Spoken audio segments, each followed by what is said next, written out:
Oi, eu sou a Emily e nesse vídeo eu quero conversar um pouquinho com você a respeito da validação cruzada. Esse foi um assunto que a gente já estudou no vídeo sobre a árvore de decisão, mas eu decidi gravar um vídeo só sobre ele porque tem várias maneiras de você aplicar a validação cruzada e são elas que a gente vai ver a partir de agora. E em que contexto essa validação cruzada é utilizada?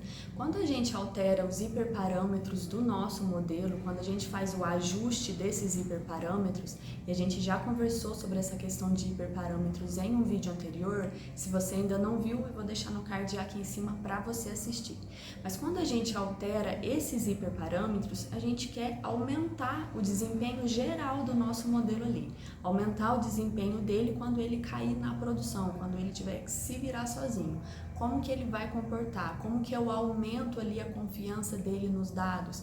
Isso a gente consegue alterar na questão dos hiperparâmetros. E esse ajuste do hiperparâmetro ele vai levar a uma melhoria do nosso modelo nos conjuntos de teste, porque os dados de teste, o dataset que a gente separa para teste, ele simula realmente um ambiente real ali que o nosso algoritmo vai ser aplicado. No entanto, gente, essa otimização dos parâmetros no conjunto de teste pode levar a um vazamento de informações, fazendo com que o nosso modelo tenha um desempenho bem pior em dados não vistos. Então é nesse sentido aqui, é nesse contexto que a gente vai aplicar a validação cruzada. Existem várias maneiras de se fazer a validação cruzada, mas eu separei aqui para a gente trabalhar 5 maneiras, tá? Então eu vou explicar aqui cada uma delas, é bem simples e o Python ele vai facilitar demais para a gente fazer essa validação.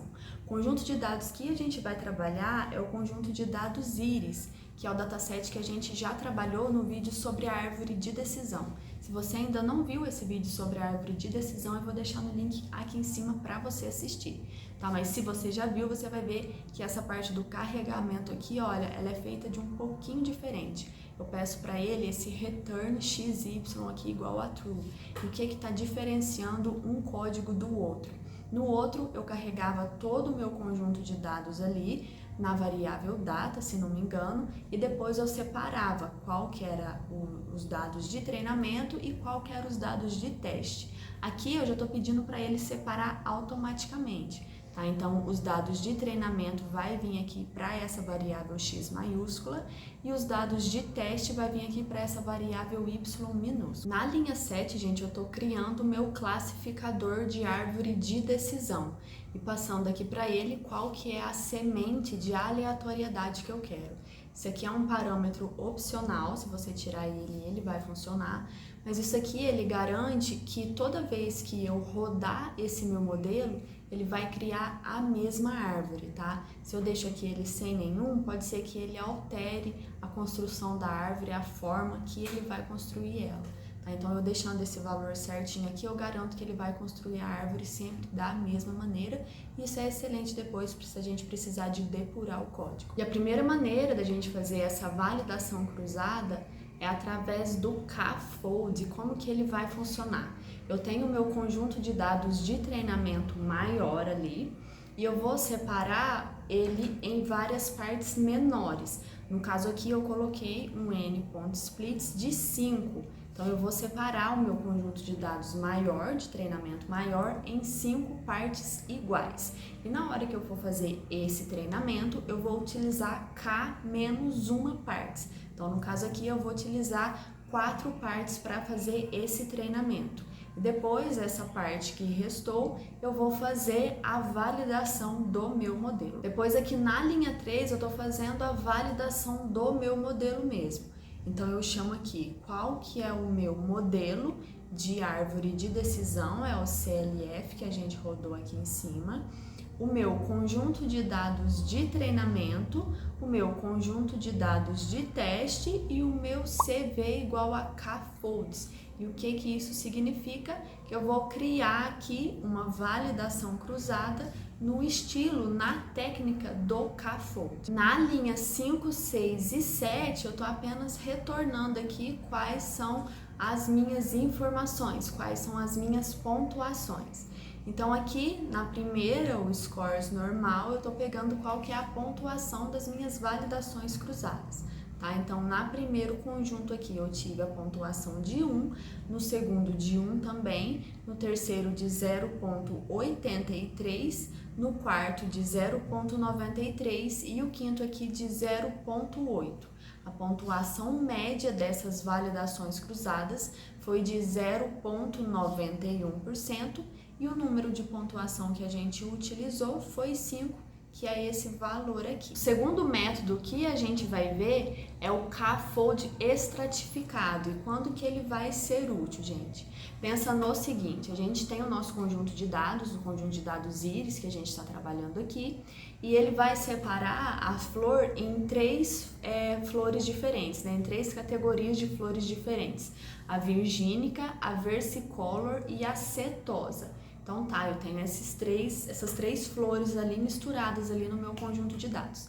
E aí quando eu faço esse K-fold, que eu separo ele em partes iguais, em grupinhos iguais, pode ser que um grupinho tenha 100% da setosa, ou então no outro grupinho eu tenha 10% da setosa, 20% da virgínica e 70% da versicolor. Então pode ser que essas classes elas estejam desequilibradas. E é nisso aqui que a gente vai pensar na hora de colocar esse K-fold estratificado, para ele equilibrar as classes, para que cada grupinho ali tenha a quantidade mais semelhante possível de amostras. O código ele é bem parecido, a gente vai passar para ele qual que é a quantidade de folds que a gente quer, né? Qual que é a quantidade de partes ali que a gente quer que ele separe, e a única diferença que eu vou ter é, em vez de chamar o K-fold, eu vou chamar esse stratified fold aqui, tá? E a parte de pegar as pontuações é igualzinha,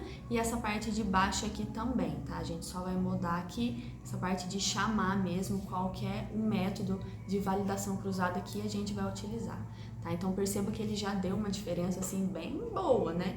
Do K-fold normal para esse estratificado aqui.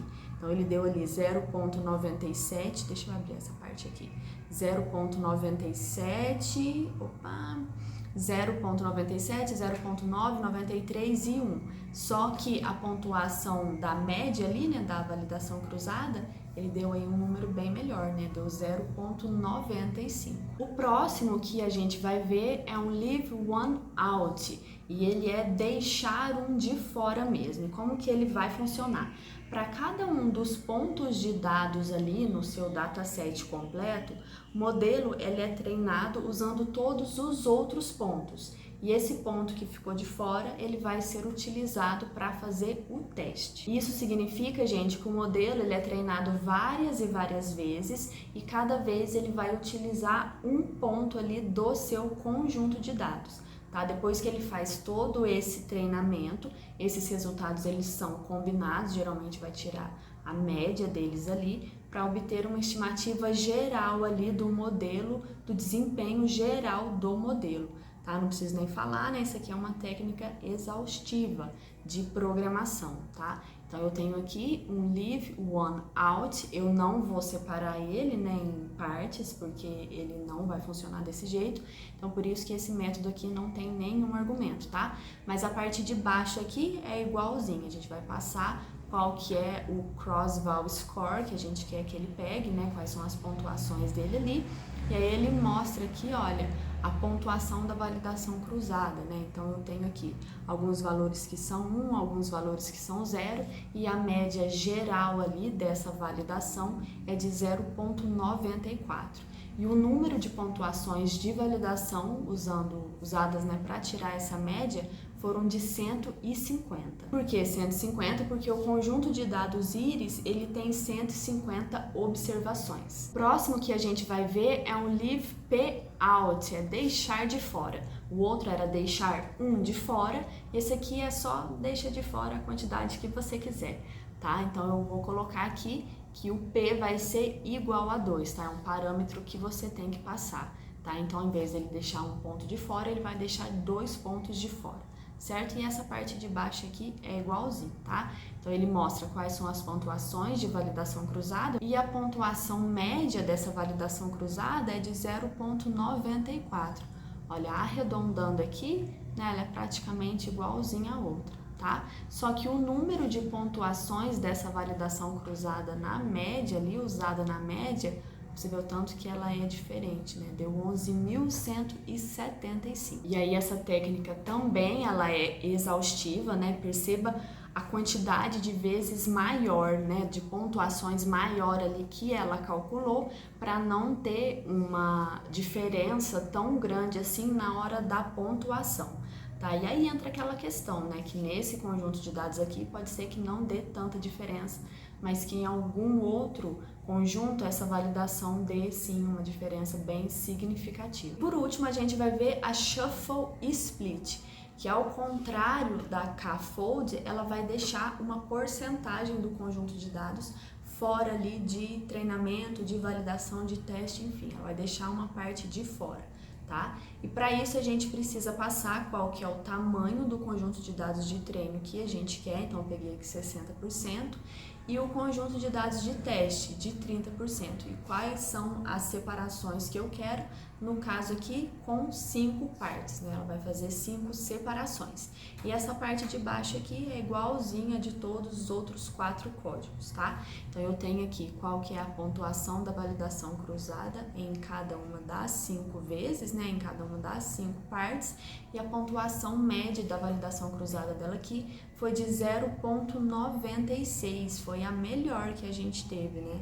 A melhor que a gente encontrou, sim, 0,96%, tá? E o número de pontuações dessa validação que ela fez foi de apenas 5, igual a do K-Fold, estratificado, e de deixar um de fora, né? Não deixar um de fora, ela já entra para 150. Então, ela teve essa mesma quantidade de iterações ali do estratificado, né, do K-Fold normal. Gente, eu trouxe aqui 5 maneiras de se fazer essa validação cruzada, mas existem diversas outras, tá? Se você precisar, é só dar uma olhadinha aqui na documentação da biblioteca sklearn, que lá você vai encontrar as outras maneiras de se fazer essa validação cruzada, tá? Eu trouxe aqui também para o algoritmo de árvore de decisão, mas ela não se aplica apenas a ele, tá? Ela vai se aplicar a diversos outros tipos de algoritmo e tem alguns modelos que já vêm com a sua própria validação cruzada, tá? Então, antes de você aplicar um algoritmo, é sempre interessante você ver